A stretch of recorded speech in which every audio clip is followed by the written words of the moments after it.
Sa baryo ng San Isidro, may isang lumang simbahan na matagal nang hindi ginagamit.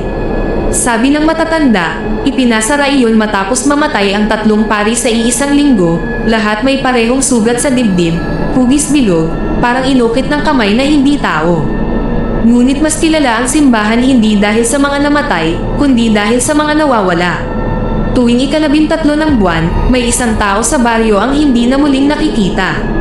Walang sigaw, walang bakas ng pakikipaglaban, parang nilamon lang ng dilim. At iisa ang huling detalye sa bawat pagkawala. May narinig silang kampana, kahit wala ng kampanaryo.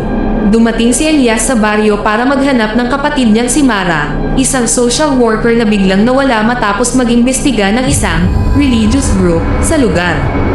Ang huling mensahe ni Mara, hindi ito simbahan, at hindi sila nananalangin sa Diyos. Sa unang gabi ni Elias sa San Isidro, napansin niyang tahimik ang lahat tuwing sasapit ang 12:00.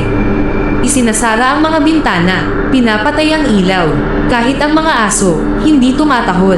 Pagpatak ng 12:00 ng hating gabi, tumunog ang kampana, isang beses, mabagal, mabigat, at kasabay noon, isang sabay-sabay na bulong mula sa iba't ibang direksyon.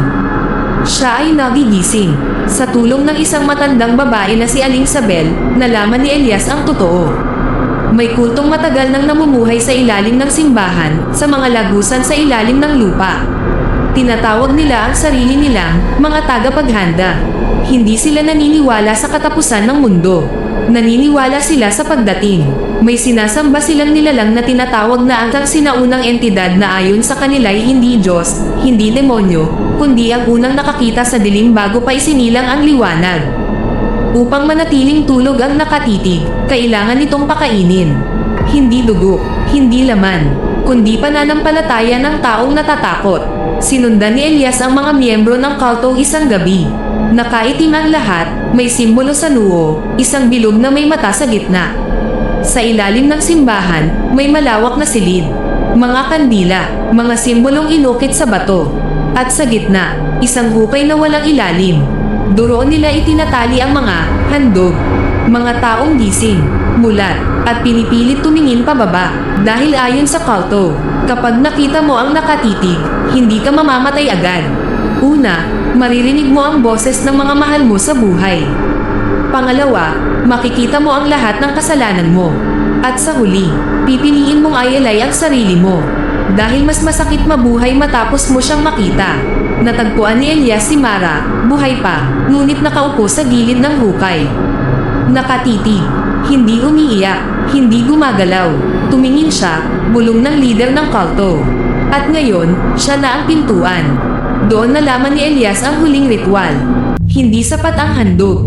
Kailangan ng tagapagbukas, isang taong may dugong kapatid ng huling nakakita sa nakatitig. Ibig sabihin, si Elias, habang tumutunog ang kampana sa ika-13 na beses, bumukas ang lupa. May mata sa dilim, hindi hugis mata, kundi pakiramdam na may tumitingin sa lahat ng alaala mo ng sabay-sabay. Sumigaw si Elias, hindi sa takot, kundi sa pagkilala, dahil ang boses sa dilim. Boses niya, kinabukasan, gumuho ang simbahan ng San Isidro. Wala ni isang bangkay ang natagpuan. Ngunit simula noon, sa iba't ibang baryo, may mga batang gumuguhit ng parehong simbolo. Isang bilog, isang mata, at isang kampana sa itaas. At tuwing 12:00 ng hating gabi, kapag bigla kang kinabahan ng walang dahilan, huwag kang lilinggan. Dahil baka, ikaw na ang susunod na paghahandaan.